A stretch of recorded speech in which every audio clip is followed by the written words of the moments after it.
जिसे खोजती सारी दुनिया वो बैठा सामने हमारे। जिसे खोजती सारी दुनिया वो बैठा सामने हमारे। ज्ञान सूर्य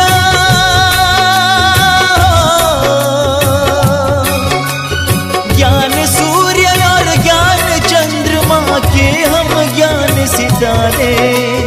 हम हैं ज्ञान सितारे। जिसे खोजती सारी दुनिया वो बैठा सामने हमारे। जिसे खोजती सारी दुनिया वो बैठा सामने हमारे।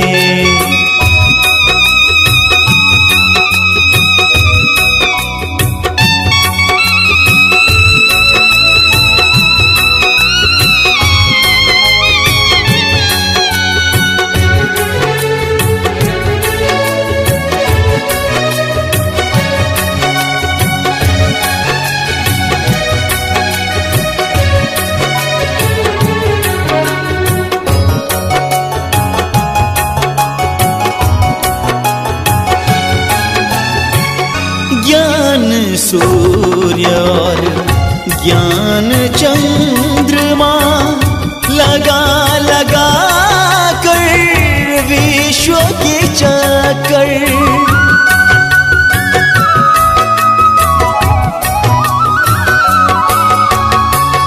ज्ञान सितारे तरास रहे हैं। ज्ञान तार में मोती जड़ कर आशा के दीपक आशा के दीपक हम उनके वो निश दिन हमें निहारे। निश दिन हमें निहारे। जिसे खोजती सारी दुनिया वो बैठा सामने हमारे। जिसे खोजती सारी दुनिया वो बैठा सामने हमारे।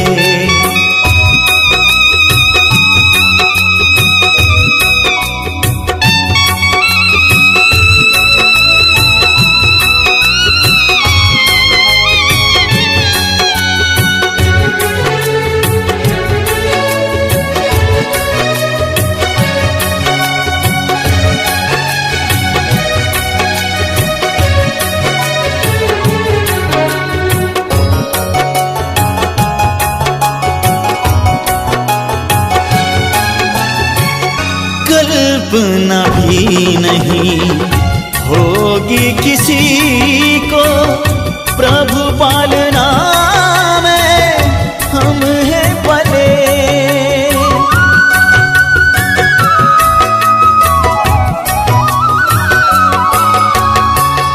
खोज खोज कर दुनिया हारी। पाँव में अब तो पड़ गए छाल। अपना ही नहीं हो, अपना ही नहीं बल्कि वो तो सबके हैं पालनहारे। वो है सबके सहारे। जिसे खोजती सारी दुनिया वो बैठा सामने हमारे। जिसे खोजती सारी दुनिया वो बैठा सामने हमारे।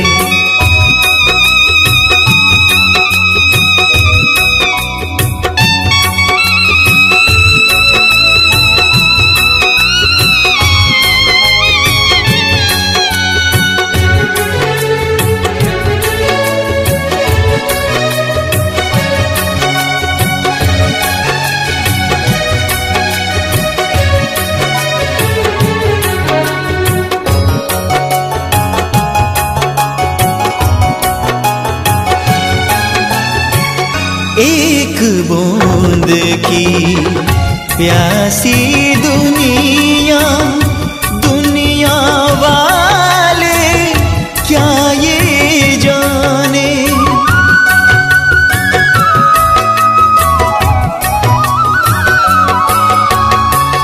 प्यार का सागर परम पिता है।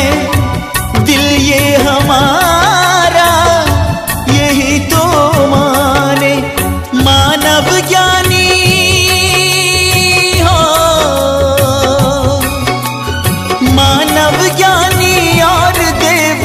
सबसे वो है न्यारे, सबसे वो है न्यारे, जिसे खोजती सारी दुनिया वो बैठा सामने हमारे, जिसे खोजती सारी दुनिया वो बैठा सामने हमारे।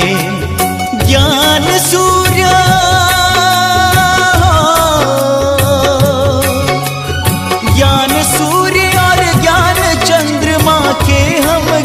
सितारे, हम हैं ज्ञान सितारे, जिसे खोजती सारी दुनिया वो बैठा सामने हमारे, जिसे खोजती सारी दुनिया वो बैठा सामने हमारे, जिसे खोजती सारी दुनिया वो बैठा सामने हमारे, जिसे खोजती सारी दुनिया वो बैठा सामने हमारे।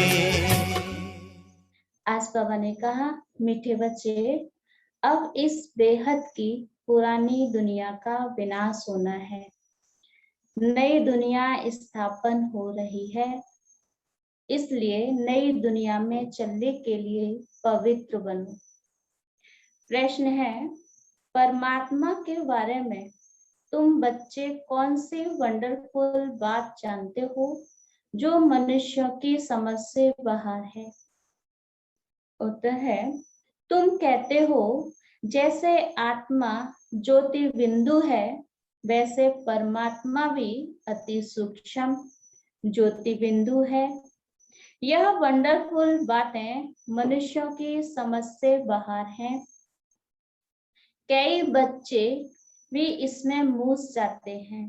बाबा कहते, बच्चे मूझो मत। अगर छोटे रूप में याद नहीं रहती तो बड़े रूप में याद करो। याद जरूर करना है। गीत है, रात के राही थक मत जाना, सुबह की मंजिल दूर नहीं। ओम शांति। रूहानी बच्चों को रूहानी बाप बैठ समझाते हैं, इसलिए बच्चों को आत्म अभिमानी हो बैठना है। ऐसा और कोई जगह समझाया नहीं जाता।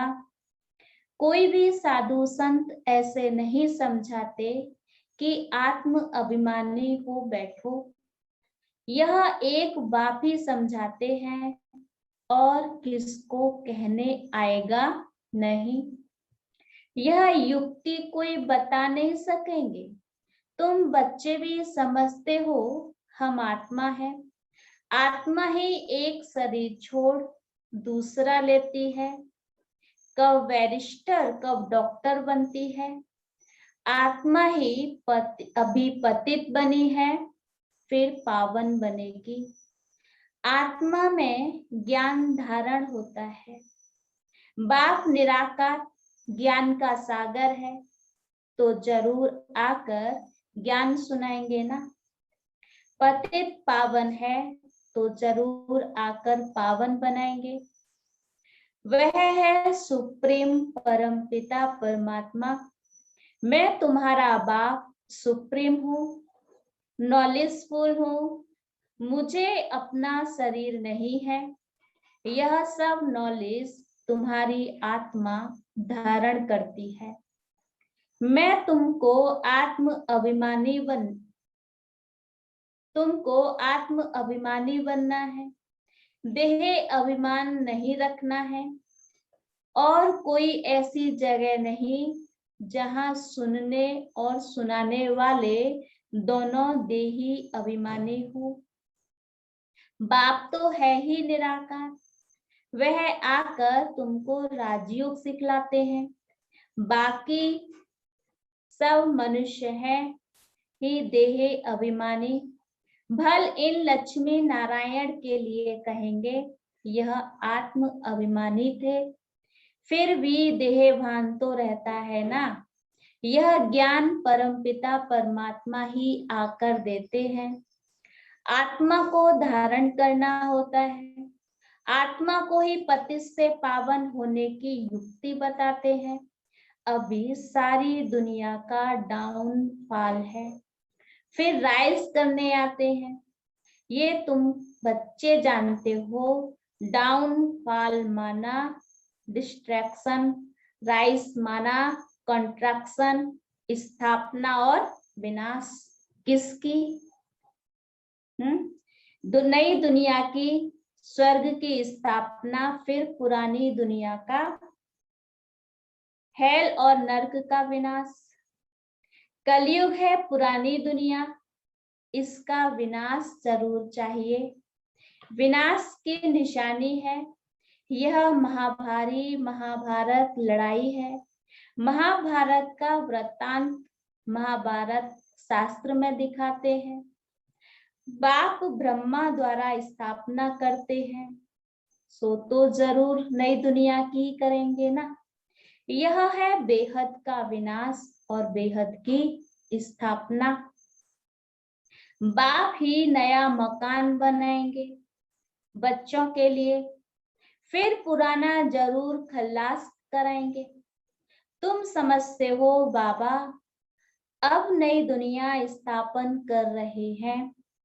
तमो प्रधान से फिर सतो प्रधान बनाने के लिए हमको तैयार कर रहे हैं। विनाश के लिए महाभारत की लड़ाई मशहूर है। कहते हैं यह वही समय है, वही स्टार्स हैं आकर आपसे मिले हैं जो महाभारत के समय थे।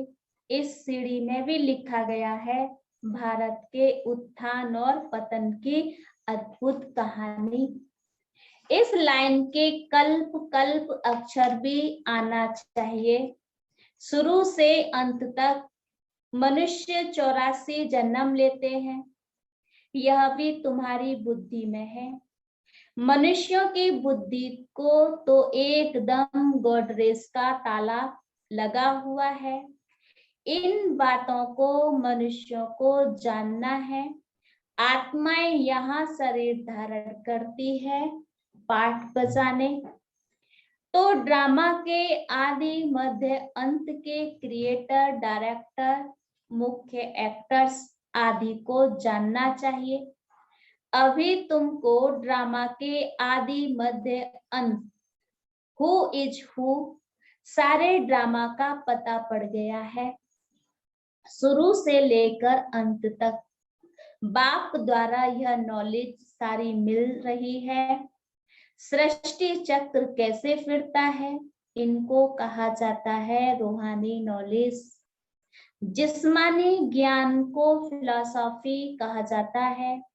स्पिरिचुअल नॉलेज, रूहानी नॉलेज को ज्ञान कहा जाता है।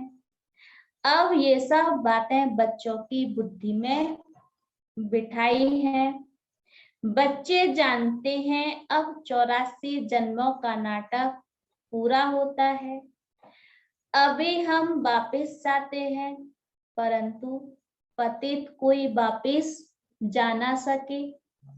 नहीं तो इतने जप तप तीर्थ आदि क्यों करते हैं? पवित्र बनने के लिए ही गंगा स्नान करने जाते हैं, परंतु उससे कोई पावन तो बन नहीं सकते, इसलिए वापिस कोई जा नहीं सकते। गपोड़े तो बहुत लगाते हैं कि फलाना पार निर्वाण धाम गया, ज्योति ज्योति में समाया। बाप ने समझाया है वापिस कोई जाता नहीं है, सब एक्टर्स यहाँ ही हैं। अभी नाटक पूरा होता है तो सभी स्टेज पर खड़े हुए हैं, अभी सब यहाँ मौजूद हैं। मनुष्यों को पता नहीं कि बौद्धी क्रिश्चियन आदि कहाँ हैं।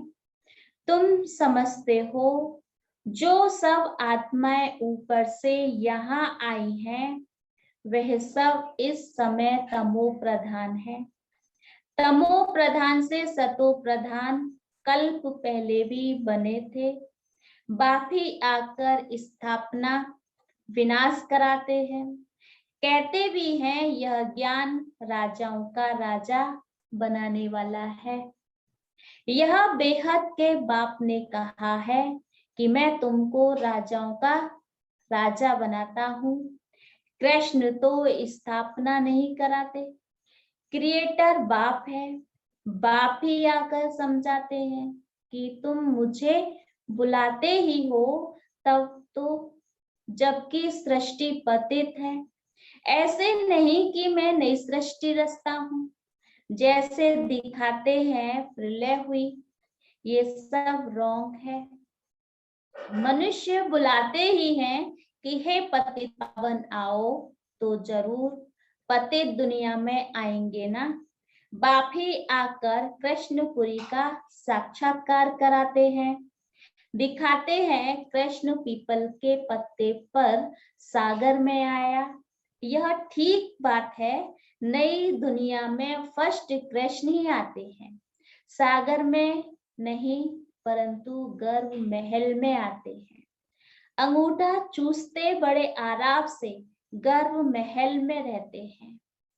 सतयुग में जो भी बच्चे होते हैं गर्भ महल में रहते हैं। उन्होंने गर्भ महल की बात तो फिर सागर के पत्ते पर बैठ दिखाया है। वे सब है भक्ति मार्ग की बातें। बाप इन सब शास्त्रों का सार बैठ समझाते हैं।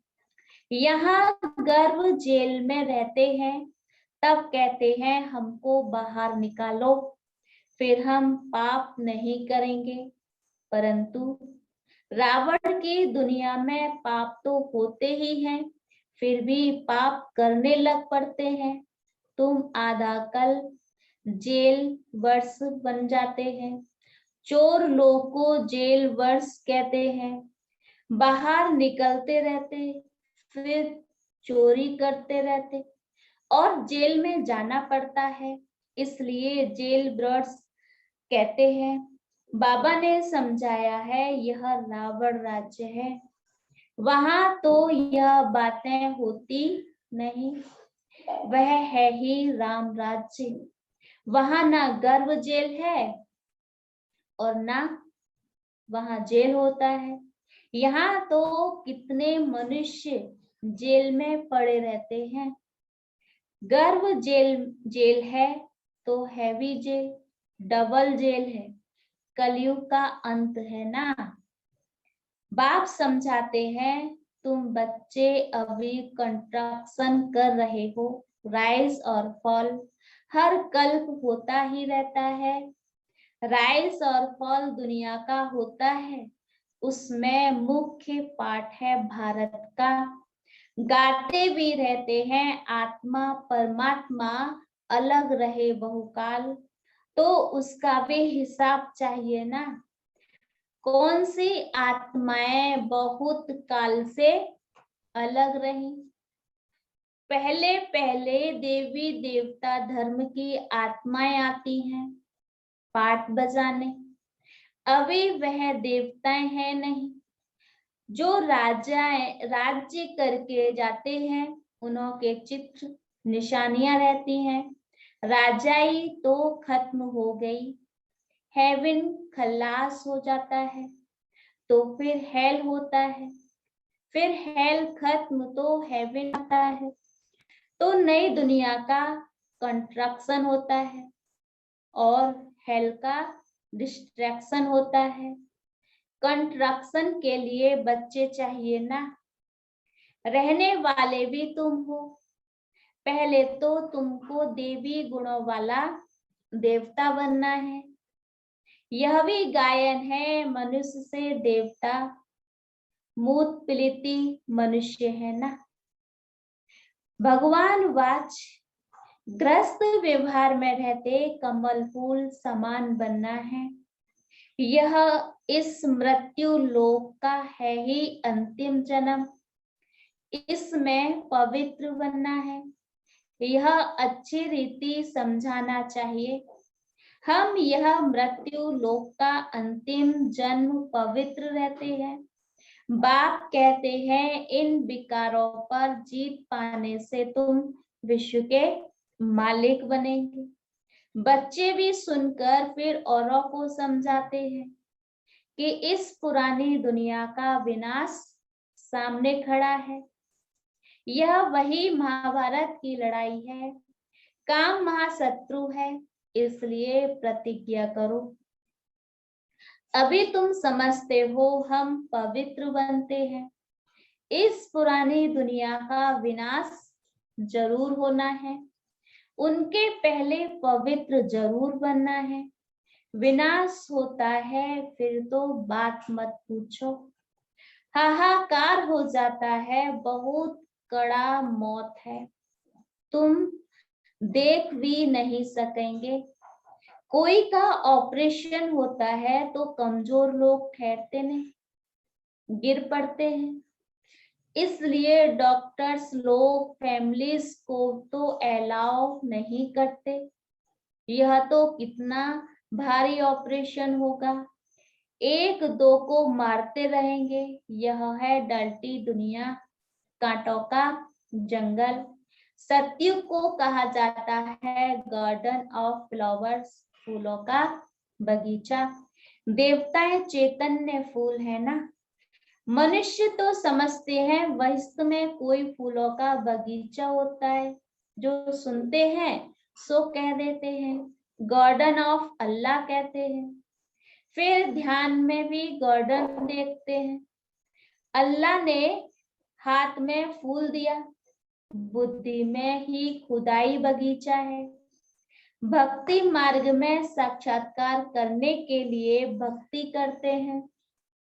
साक्षात्कार हुआ तो कहेंगे सर्वव्यापी है, जो पास्ट हुआ सो फिर होगा। बच्चे जिस पोशाक में हैं, जैसे आए हैं ऐसी पोशाक में फिर कल्प बाद आएंगे। ड्रामा को कोई अच्छी रीति समझते हैं। बाबा के पास कोई आते हैं तो बाबा पूछते हैं आगे कब आए हो। कहते हैं हाँ बाबा, आपसे कल्प आगे भी मिले थे, आपसे वर्षा लेने आए थे।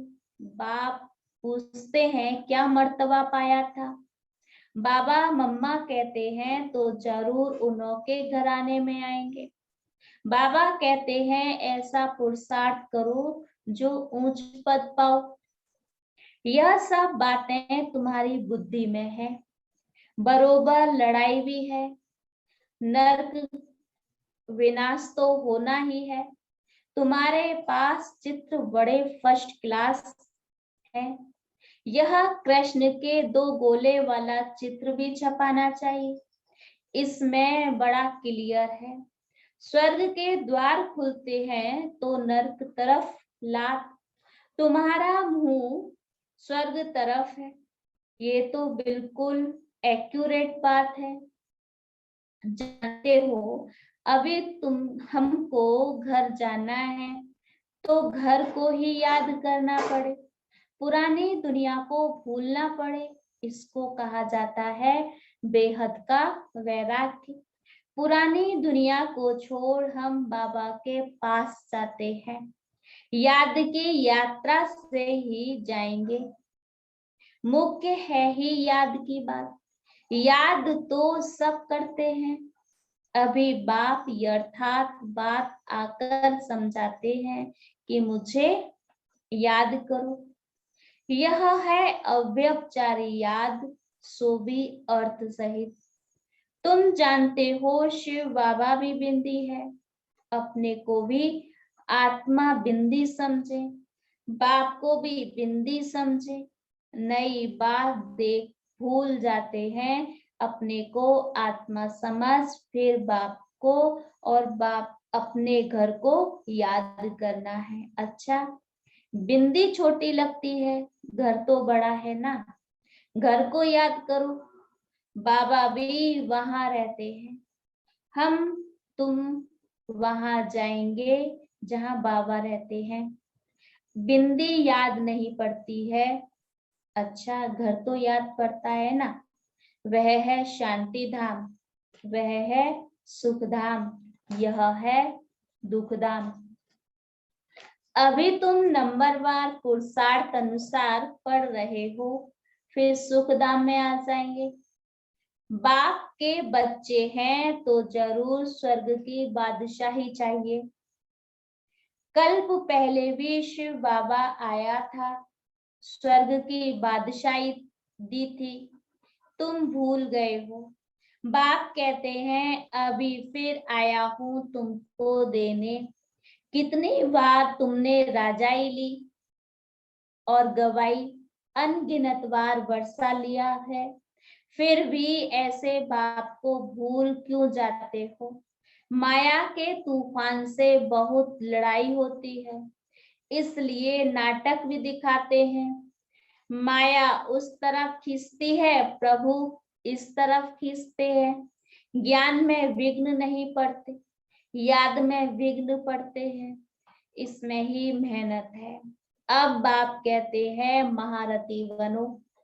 इस पुरानी दुनिया को तो आग लगनी है, इस यज्ञ में सारी पुरानी दुनिया स्वाहा होनी है, तो महावीर भी बनना है। तुम बच्चों को अखंड, अटल, अढोल राज्य पाना है। तुम्हारी बुद्धि योग बाप के साथ ऐसा रहे जो भल कितना भी तूफान आए, माया कुछ कर ना सके। यह है ही तुम्हारी पिछाड़ी की अवस्था। जब ट्रांसफर होना होता है, जैसे स्कूल में इम्तिहान पिछाड़ी को होते हैं, तुम्हारी माला भी पिछाड़ी में बनेगी। तुमको बहुत साक्षात्कार होगा, फलाने यह बनेंगे, फलाना ये बनेगा, ये दासी बनेगी, ये सब बताएंगे। उस समय तो कुछ भी कर नहीं सकेंगे, फिर पछताना पड़ेगा। यह हमने क्या किया, श्रीमत पर क्यों नहीं चला, परंतु अंत समय में कुछ हो नहीं सकेगा, ऐसे बहुत पछताएंगे। मनुष्य किसका खून कर फिर बाद में पछताते हैं, परंतु खून तो हो गया ना, फिर क्या कर सकेंगे। इसलिए बाप कहते हैं गफलत मत करो, अपना पुरुषार्थ करते रहो। अच्छा, मीठे मीठे सिकीले दे बच्चों प्रति माता पिता बाप दादा का याद प्यार और गुड मॉर्निंग। रूहानी बाप की रूहानी बच्चों को नमस्ते। हम रूहानी बच्चों की रूहानी बाप दादा को याद प्यार गुड मॉर्निंग और नमस्ते। धारणा के लिए मुख्य सार है, नंबर 1, 84 जन्मों का नाटक अभी पूरा होता है, वापस घर चलना है, इसलिए आत्म अभिमानी रह पावन बनना है, देह अभिमान मिटाना है। नंबर 2, अर्थ सहित अपने को आत्मा बिंदु समझ बिंदु बाप की अव्यभिचारी याद में रहना है। महावीर बन अपनी अवस्था अचल अडोल बनानी है। वरदान है, सर्व आत्माओं के प्रति स्नेह और शुभ चिंतक की भावना रखने वाले देही अभिमानी भव। जैसे महिमा करने वाली आत्मा के प्रति स्नेह की भावना रहती है, ऐसे ही जब कोई शिक्षा का इशारा देता है तो उसमें भी उस आत्मा के प्रति ऐसी स्नेह की शुभ चिंतन की भावना रहे कि यह मेरे लिए बड़े से बड़े शुभ चिंतक है। ऐसी स्थिति को कहा जाता है देही अभिमानी। अगर देही अभिमानी नहीं है तो जरूर अभिमान है। अभिमान वाला कभी अपना अपमान सहन नहीं कर सकता। स्लोगन है, सदा परमात्मा प्यार में खोए रहो तो दुखों की दुनिया भूल जाएंगे। सदा परमात्मा प्यार में खोए रहो तो दुखों की दुनिया भूल जाएंगे। अच्छा, ओम शांति।